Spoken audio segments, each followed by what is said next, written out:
Assalamualaikum warahmatullahi wabarakatuh. Alhamdulillah, salatu wassalamu ala rasulillah, amma ba'du. Melanjutkan pembahasan kita pada bab beriman kepada qada dan qadar bagian 3 pada pelajaran Al-Aqidah di halaman 33 sampai 34. Ada beberapa hal yang terkait dengan masalah takdir yang perlu diingatkan, seperti tidak boleh beralasan dengan takdir untuk berbuat maksiat.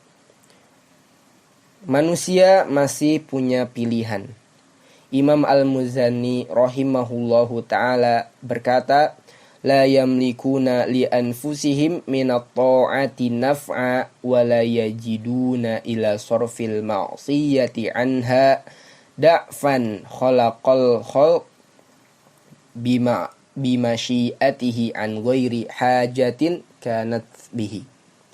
Makhluk tidak mempunyai kekuasaan untuk mendapat manfaat dalam berbuat ketaatan. Dan makhluk juga tidak mampu untuk menolak hal-hal yang bisa memalingkannya dari maksiat. Allah menciptakan makhluk atas kehendaknya, bukan karena Allah butuh pada makhluk. Tetapi manusia punya pilihan. Jangan sampai kita mengatakan, lalu jika Allah takdirkan kita berbuat maksiat, kenapa Allah mau menghisab atau menghukum kita? Maka tidak seperti itu maksudnya.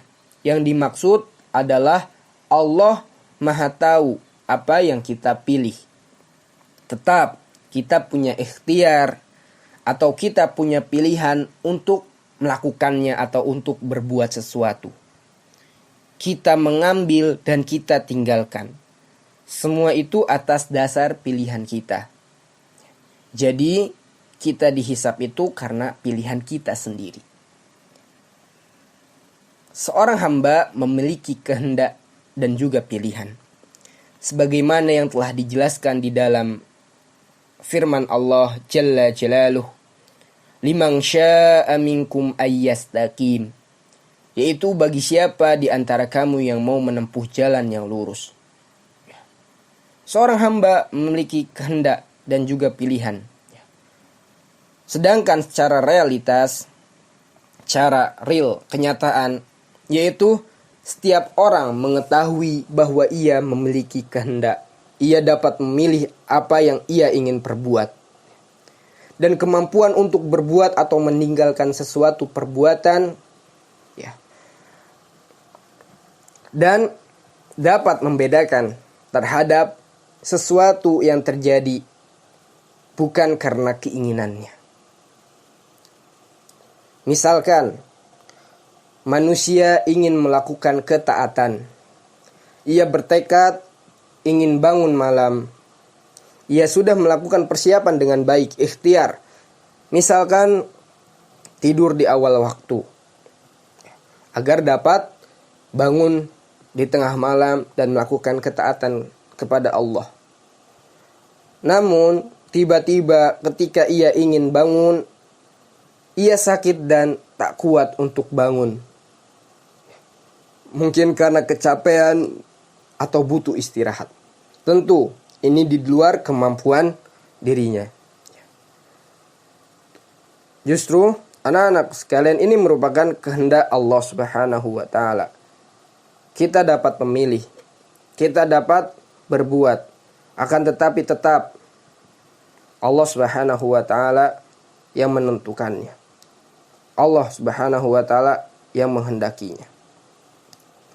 Akan tetapi orang seperti ini telah dicatat oleh Allah mengenai niat baiknya.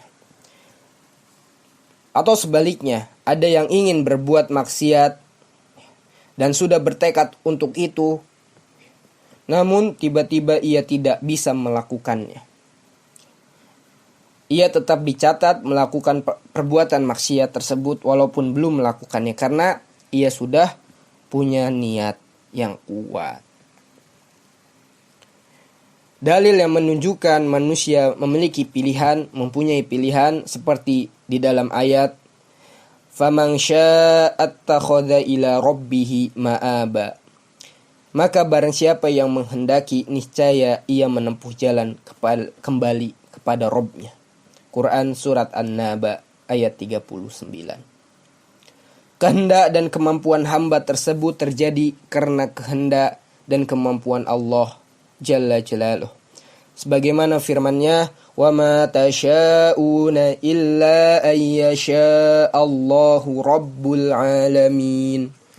Dan kamu tidak dapat menghendaki menempuh jalan itu kecuali apa yang dikehendaki Allah, Rabb semesta alam.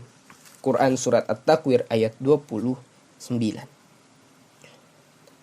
Seorang yang beriman selain diperintahkan untuk beriman dengan takdir Allah, ia juga diperintahkan untuk mengambil sebab dan bertawakal kepada Allah Jalla Jalaluh dan tidak bertawakal kepada sebab tersebut. Allah Subhanahu wa ta'ala telah memberikan rezeki kepada setiap hambanya sebelum penciptaan kita. Dan kita diperintahkan untuk mencari rezeki tersebut, ya, rezeki yang halal. Nabi kita Muhammad sallallahu alaihi salatu wasallam bersabda, "Lau annakum kuntum tawakkaluna 'ala Allahi haqqa tawakkuli, la ruziktum kama turzaqu tayru tagdu himasan wa taruhu bitanan."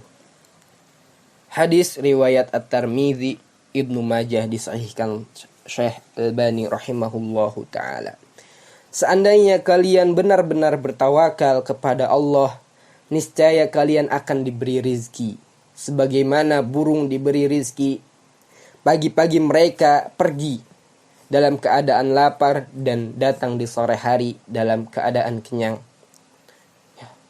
Dan burung di dalam mencari rizki, ya, tidak hanya berdiam diri atau berpangku tangan di sarangnya saja. Akan tetapi dia pergi berikhtiar, berusaha untuk mencari sebab agar ia mendapatkan rezeki dengan terbang ke arah timur, ke arah utara agar mendapatkan rezeki tersebut. Dan di dalam mengambil sebab, manusia ini terbagi menjadi 3 kelompok. Kelompok yang pertama adalah kelompok yang mengambil sebab dan menggantungkan hatinya pada sebab tersebut. Dan perbuatan ini justru, ya, termasuk perbuatan syirik.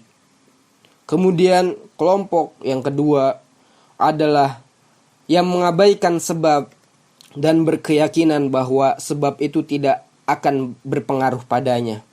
Dan ini bertentangan dengan akal logikanya. Adapun kelompok yang terakhir, kelompok ketiga atau kelompok pertengahan, yaitu adalah kelompok yang mengambil sebab dan bertawakal kepada pembuat sebab tersebut, yaitu Allah. Jadi boleh mengambil sebab dan menggantungkan hatinya kepada pembuat sebab tersebut, yaitu Allah. Ya. Kelompok ketiga ini, pertengahan ini, inilah yang diperintahkan oleh Allah Subhanahu wa ta'ala. Ya. Nah, anak-anakku sekalian, barakallahu fikum. Semoga yang sedikit ini dapat bermanfaat. Dan kita tutup pelajaran di pagi hari ini dengan doa kafaratul majlis. Subhanaka Allahumma wa bihamdika asyhadu an la ilaha illa anta astaghfiruka wa atubu ilaih. Wassalamualaikum warahmatullahi wabarakatuh.